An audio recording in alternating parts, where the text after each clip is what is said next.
ऑगस्टपूर्वी कोणती 5 कामे केली पाहिजेत? म्हणजे जे शेतकऱ्यांसाठी अत्यंत महत्त्वाचं आहे, त्याच टॉपिकवर आपला हा व्हिडिओ आहे. त्यामुळे शेवटपर्यंत आपला व्हिडिओ बघा. 5 कामं सविस्तरपणे मी सांगतोय. 2 मिनिटाचा जरी व्हिडिओ झाला किंवा 2 तासाचा, हा आपल्यासाठीच आहे. त्यामुळे प्रत्येकानं सगळ्यात महत्त्वाचं म्हणजे आपलं चॅनल पहिल्यांदा सबस्क्राईब करा. कारण चॅनल सबस्क्राईब केल्यानंतर पुढे येणारा व्हिडिओ हे आपल्यासाठी उपयुक्त असणार आहे बघा.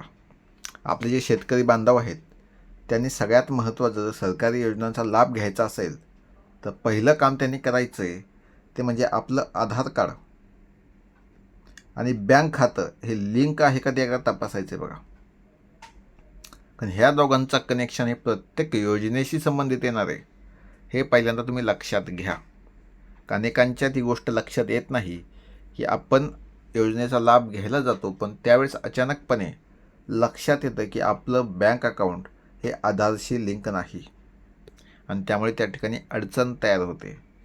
दुसरा विषय जो आहे तो म्हणजे या ठिकाणी PM किसान नमो शेतकरी योजनेचं eKYC पूर्ण करा. अनेकांनी अजूनही लक्ष दिलेलं नाही. eKYC काय आहे हे अनेकांना अजूनही माहीत नाही. कारण लाडक्या बहीण योजनेचं आपण सगळ्यांनी बघितलं असेल, कित्येक लाडक्या बहिणींनी फक्त eKYC केलं नाही, त्यामुळे त्यांच्या अकाउंटमध्ये पैसे आलेले नाहीत.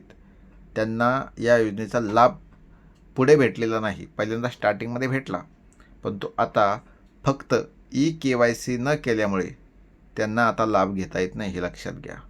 त्यामुळे आपल्या सगळ्यांना माझं सांगणं आहे की ज्या योजनेमध्ये eKYC लागतं आहे, पहिल्यांदा eKYC लगेच करून घ्या.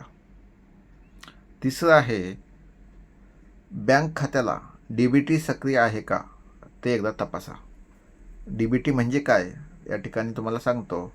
डायरेक्ट बेनिफिट ट्रान्सफर म्हणजे काय आहे.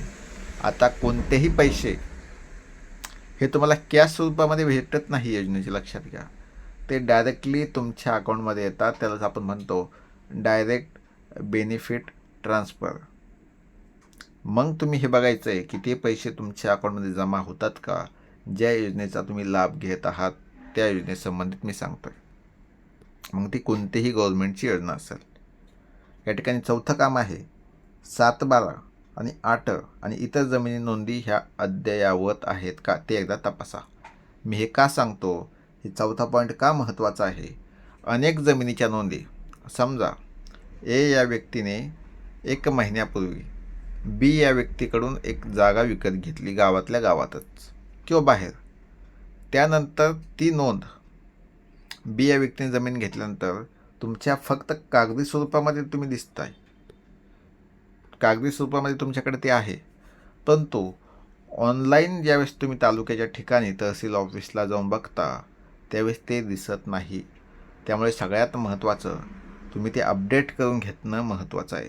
जर झाले नसेल, तुमच्या गावातील जो तलाठी आहे त्या भाऊसाहेबाला तुम्ही सांगू शकता की असा असा विषय आहे, अजूनही ते पेंडिंग आहे.